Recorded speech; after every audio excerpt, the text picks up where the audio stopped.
Hey everyone, welcome back to the channel. So, how are you, friends? I hope you all are fine and enjoying your life. So, friends, start करने से पहले let me tell you about myself. My name is Kirti, and currently I am pursuing graduation third semester. And last year I have completed my 12th, in which I have scored 95%. You can check my mark sheet. मैं उसकी photo यहाँ पे लगा दूँगी, okay? And my score in political science was 97 out of 100. Okay, तो बिना time waste करे अब स्टार्ट करते हैं. जैसे कि आप सबको पता है और जिनको नहीं पता है, for them I am telling you कि yesterday I have started that political science series, जिसमें हम पॉलिटी कवर करने वाले हैं, द बेसिक पॉलिटी. वैसे तो पॉलिटी बहुत वाइड है, इसका कोई एंड नहीं है, इसको किसी मैराथन में कंप्लीट नहीं किया जा सकता है. But I am talking about the basic polity that is usually asked in several competitive exams, whether it is the exams that are conducted by SSC, whether it is the exam of railway, whether of NDA, कोई भी one day exam जिसमें GK GS पूछा जाता है, तो उसमें जो polity वाला सेक्शन आता है ना, वो आपका मेरी इन पॉलिटिकल साइंस की सीरीज़ से कंप्लीट हो जाएगा. इनसे बाहर कुछ भी नहीं आता है, क्योंकि जितना डीप में पूछ सकता है उतना मैं इस कंटेंट में आपको प्रोवाइड करा दूंगी. और जो चीज़ नहीं पूछता है that I don't gonna tell you. तो आपको कुछ भी एक्स्ट्रा या कुछ भी कम नहीं मिलेगा, ठीक है? बिल्कुल reliable exam oriented content I gonna give you. Okay, तो चलिए स्टार्ट करते हैं. Today we will start from part 4 of Indian constitution. Part 1, 2 and 3 we have already completed. You can check on the channel. Okay, तो part 4 से start करते हैं. That is article 36 से article 51 तक है. और पार्ट फॉर्म में क्या आता है हमारे DPSPs. What is the full form of DPSP? That is directive principles of state policy. It can also be asked, but it's very general question, you should know this. Okay, तो DPSP से जो most famous question पूछा जाता है that is DPSP justiciable और is DPSP enforceable. मतलब क्या DPSP justiciable है या क्या DPSP एनफोर्सेबल है, इसका मतलब क्या होता है. देखो, पहले तो मैं आपको ये बता दूं, if you are a beginner जिसने पॉलिटिकल साइंस कभी नहीं पढ़ी है, जिसका 11th-12th में भी ह्यूमैनिटीज़ बैकग्राउंड नहीं था, ये वीडियो उनके लिए भी है. सेकेंडली, जिनका ह्यूमैनिटीज़ बैकग्राउंड था, ये वीडियो उनके लिए भी है. ठीक है, मतलब जिन्होंने पहले से पढ़ रखा ना, उनके लिए एक रिवीजन हो जाएगा और जो चीज़ें उन्हें नहीं पता वो उन्हें पता चल जाएगी. और जो बिगनर्स है उनको बहुत अच्छे से समझ आने वाला है. ऐसा कुछ नहीं है कि मैं 14 एडवांस लेवल का पढ़ा रही हूँ और आपको कुछ समझ नहीं आएगा, ठीक है? वो आपको वीडियो देख के पता चल ही जाएगा. सो चलिए स्टार्ट करते हैं. तो मैं ये बता रही थी कि जो DPSPs है वो नॉन इन्फोर्सेबल होते हैं और नॉन जस्टिशिएबल होते हैं. इसका मतलब ये है, सिंपल भाषा में कहूँ तो, यदि कोई DPSPs को फॉलो नहीं करता है, मान लीजिए DPSP कोई एडवाइस है, एडवाइस किसने दी है? सेंट्रल गवर्नमेंट ने. किसको दी है? स्टेट गवर्नमेंट को. या फिर सीधा ही समझ लीजिए, कॉन्स्टिट्यूशन में कुछ एडवाइस लिखी हुई है जो कि स्टेट गवर्नमेंट को कहा गया है कि आपको इनको फॉलो करना है, लेकिन इन केस स्टेट गवर्नमेंट उसको फॉलो नहीं करती है, तो उसके ऊपर कोई भी केस नहीं किया जा सकता है, उसको कोर्ट में जाके पेश नहीं किया जा सकता है कि ये गवर्नमेंट इसको फॉलो नहीं कर रही है. इसी को ही बोलते हैं नॉन इन्फोर्सेबल. अब इसका अपोजिट आप मुझे बताइए, दैट इज़ फंडामेंटल राइट्स. क्योंकि मैंने आपको बताया, अगर फंडामेंटल राइट्स किसी का वायलेट होता है तो आर्टिकल 32 के तहत, that is right to constitutional remedies, उसके तहत आप कोर्ट में जाके केस दर्ज करवा सकते हो. आप कह सकते हो कि मेरा ये फंडामेंटल राइट, मौलिक अधिकार जो है, ये वायलेट हुआ है, इसका उल्लंघन हुआ है, तो आप कोर्ट में जा सकते हो एंड उस पर्सन को पनिशमेंट दी जाएगी. लेकिन DPSP के केस में ऐसा बिल्कुल नहीं होता है, इसलिए इसको बोलते हैं it is non enforceable by law. ठीक है, अब जो बच्चे पहली बार पढ़ रहे होंगे ना, लग रहा होगा व्हाट इज़ दिस DPSP. ठीक है, तो अब इसको एक एक करके पढ़ते हैं. ये कुछ एडवाइस होती है, जैसे कि मैंने अभी बताया, जो कॉन्स्टिट्यूशन में लिखी है कि स्टेट गवर्नमेंट अगर इनको फॉलो करेगी तो उसकी स्टेट और ज़्यादा अच्छे तरीके से डेवलप कर पाएगी. ठीक है, तो देखिए, जैसे कि आर्टिकल 36 से स्टार्ट होता है, ये पार्ट 4 में, ये भी क्वेश्चन आता है पार्ट 4 DPSP कौन से पार्ट में आता है, तो it is in part 4 from article 36 to 51. तो एक एक आर्टिकल पढ़ते हैं. आर्टिकल 36 में दे रखे डेफिनेशन ऑफ DPSP कि DPSP है क्या. That is directive principles of state policy. I think इसको हिंदी में बोलते हैं कि कल्याणकारी राज्य की स्थापना के लिए जो एडवाइस दी गई है वो. आई होप अब आप समझ रहे होंगे ना इसका मतलब क्या होता है, ठीक है। तो इसमें तो कुछ ज़्यादा है नहीं, बस ये बता रखा है डीपीएसपी है क्या। Article 38 promote to promote the welfare of people. इसका मतलब ये है कि सबसे पहली एडवाइस जो दे रखी है वो ये है कि आपको लोगों के भले के लिए कार्य करना है। मतलब आपको ऐसी पॉलिसीज़ लानी है, आपको ऐसे प्रोग्राम्स चलाने हैं जिससे लोगों का भला हो। मीन्स फर्स्ट गोल होना चाहिए स्टेट का कि उसको लोगों का भला करना है, ठीक है। बट अगर वो उसको फॉलो नहीं करती है तो ये नॉन इन्फोर्सेबल, इसको कोर्ट में आप क्या नहीं कर सकते हो, कोर्ट में नहीं जा सकते हो कि भाई ये फॉलो नहीं कर रही है, ठीक है। बट अब ऐसे करना ही चाहिए भाई, उनको वोट चाहिए, वोट बैंक ख़त्म हो जाएगा अगर नहीं करेंगे लोगों का भला, ठीक है। तो एक्सेप्शंस पॉलिटिक्स में आपको हर जगह देखने को मिलेगी, बट हमें पढ़ना क्या है जो कॉन्स्टिट्यूशन में लिखा है। आर्टिकल 37 एप्लीकेशन ऑफ टीपीएसपीज की कुछ एप्लीकेशंस लिखी हुई है, दैट्स नॉट टू इम्पॉर्टेंट।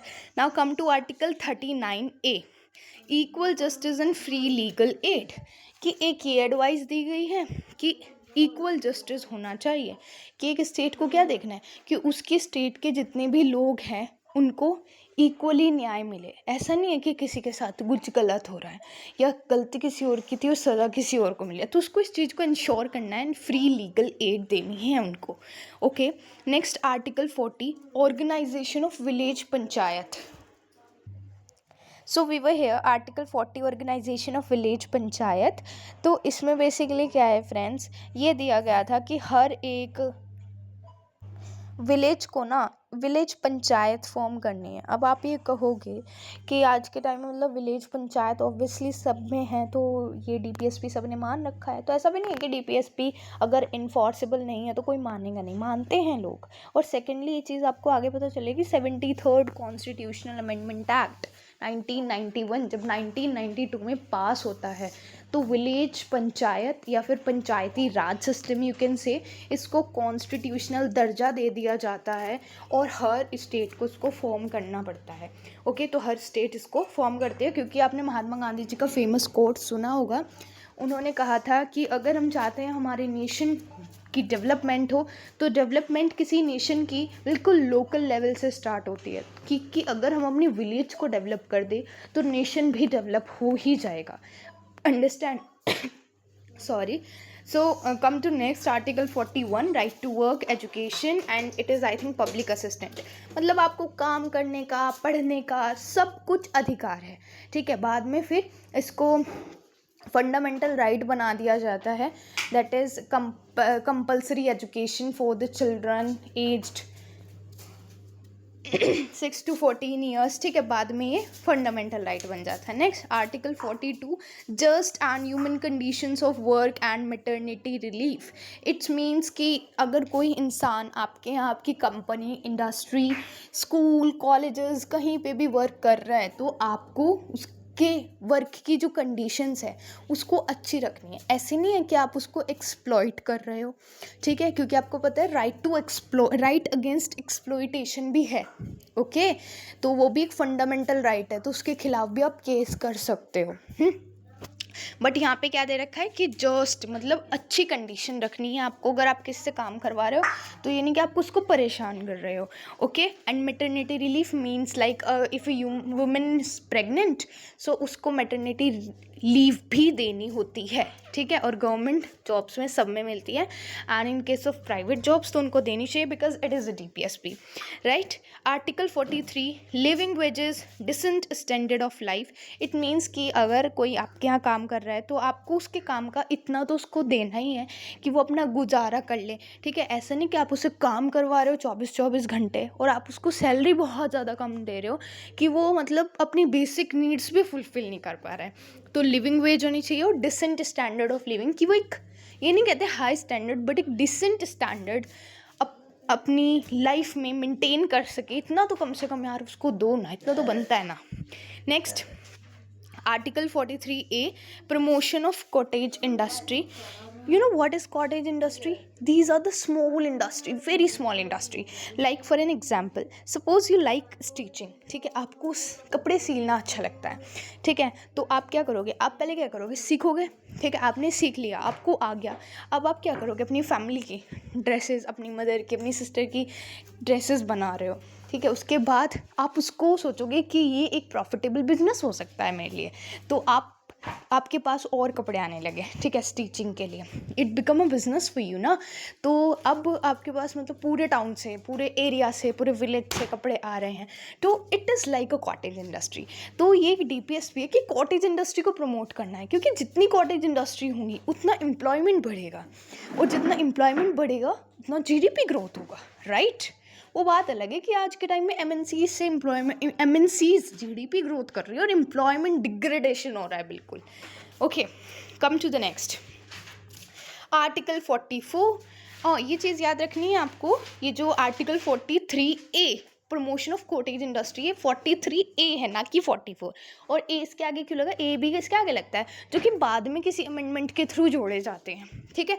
तो ये 42nd अमेंडमेंट के थ्रू जोड़ा गया था, और कौन कौन से इंपॉर्टेंट अमेंडमेंट्स हैं वो भी हम आगे पढ़ेंगे। और 42 अमेंडमेंट को क्या बोला जाता है, लेट मी टेल यू, उसको बोला जाता है मिनी कॉन्स्टिट्यूशन, मतलब छोटा कॉन्स्टिट्यूशन। क्योंकि 42nd अमेंडमेंट जो हुआ था ना, मतलब 42वां जो संशोधन हुआ था संविधान में, उसमें इतने संशोधन हुए, मतलब इतने चेंजेस कर दिए गए कि उसको मिनी कॉन्स्टिट्यूशन बोला। बहुत सारे चेंजेस आए थे उसमें, और उस टाइम हमारी प्राइम मिनिस्टर थी इंदिरा गांधी जी।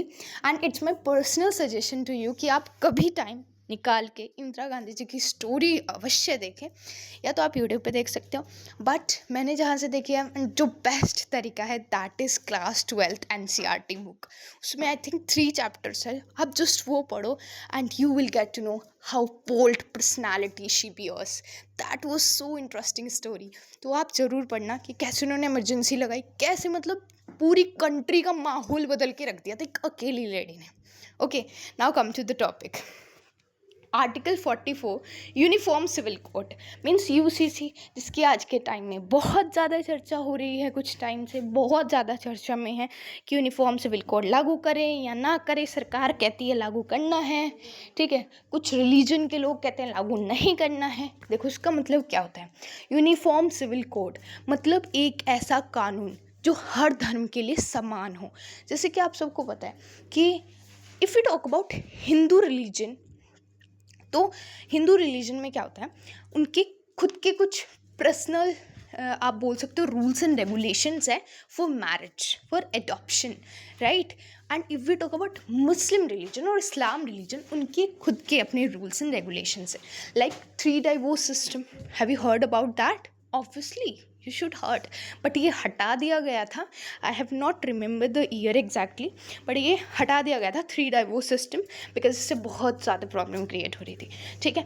ऐसे ही जैसे ये मैंने आपको एक एग्जाम्पल दिया, ऐसे ही हर रिलीजन के ना बहुत अपने अलग अलग कानून हैं, अपने कानून नहीं कहेंगे, अपने अलग अलग रूल्स हैं इन सब चीज़ों को लेके।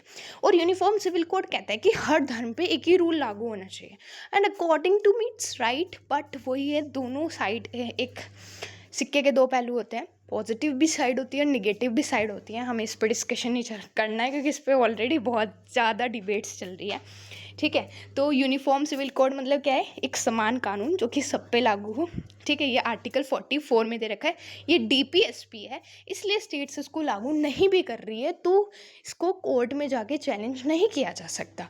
बट सरकार क्या चाहती है, सेंट्रल गवर्नमेंट क्या चाहती है कि इसको लागू कर दिया जाए हर स्टेट में। But yes, there is one state जिसमें ऑलरेडी लागू हो चुका है despite of the religious differences, and that is Uttarakhand.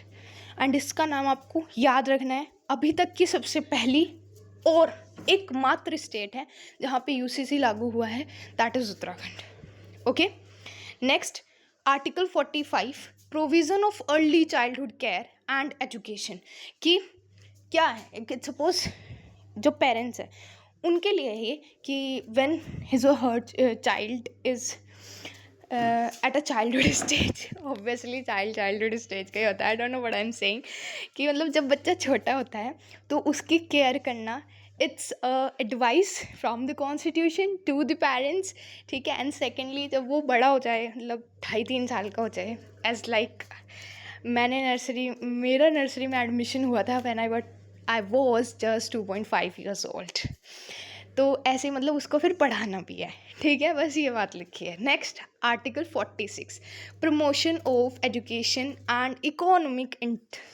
Economic, ज़्यादा फैंसी हो गया था, economic interest of SCs and STs and weaker section, कि जो SCs हैं, जो STs है, शेड्यूल कास्ट, शेड्यूल ट्राइब और वीकर सेक्शंस, और जो भी वीकर सेक्शन है basis on the basis of caste, minorities I am talking about, okay.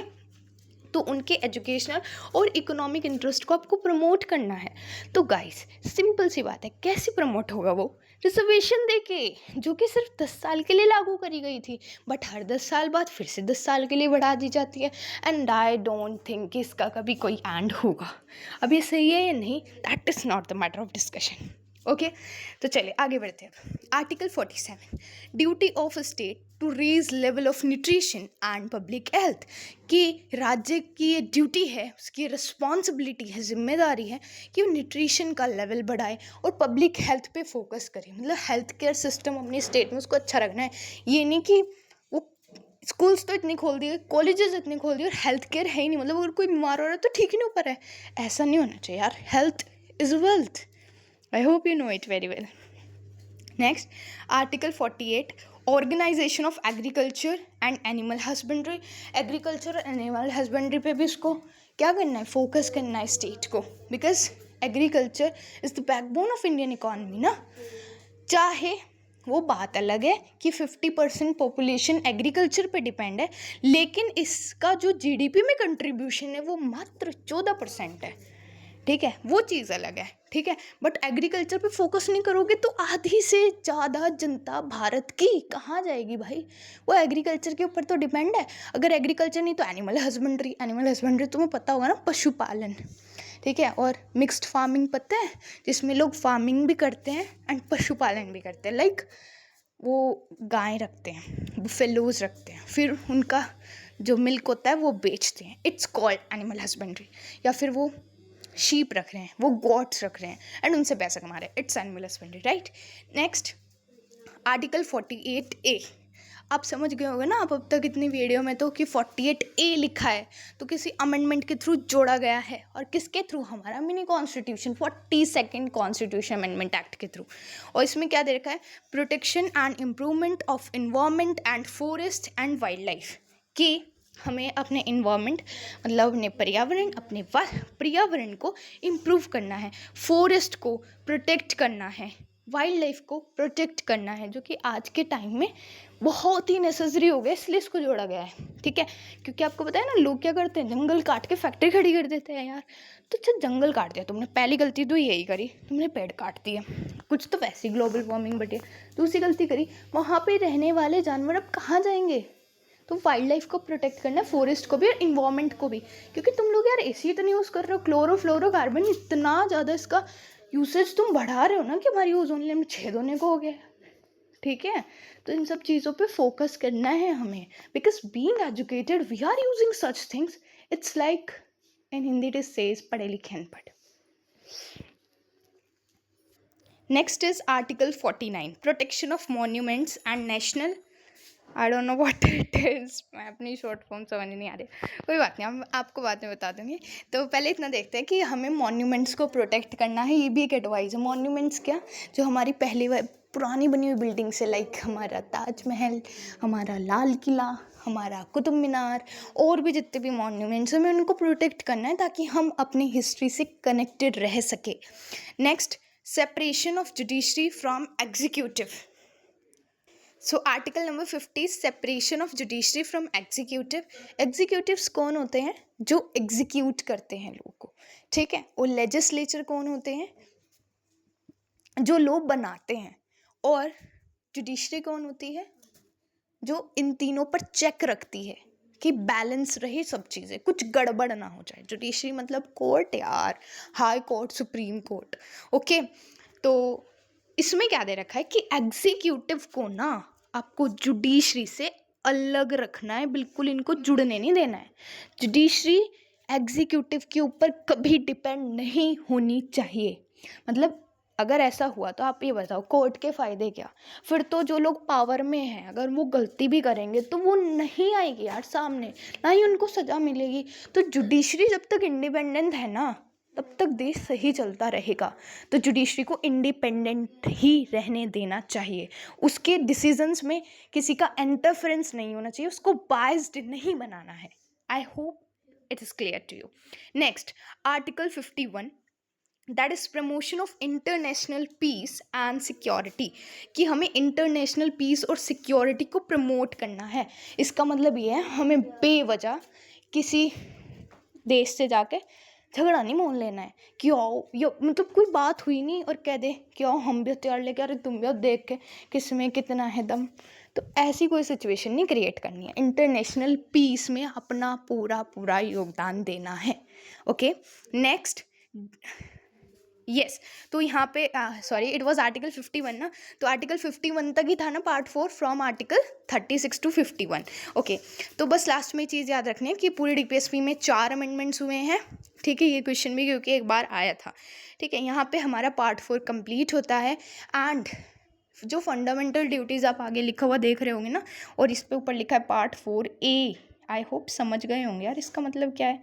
इसका मतलब ये, जब कॉन्स्टिट्यूशन बना था, जब कोई फंडामेंटल ड्यूटी कॉन्स्टिट्यूशन में नहीं लिखी थी, कोई तुम्हारी रिस्पॉन्सिबिलिटी नहीं लिखी थी कि as a citizen of India तुम्हें ये करना है, ये करना है। अब है 11 ड्यूटीज़ हैं।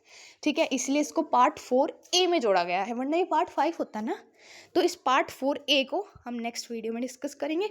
Till then please subscribe to the channel and most importantly please share your feedback कि आपको समझ आया या नहीं आया, या किस चीज़ को इम्प्रूव करने की ज़रूरत है। ओके, सो कमेंट ज़रूर करना। Okay, till then bye bye and have a nice day.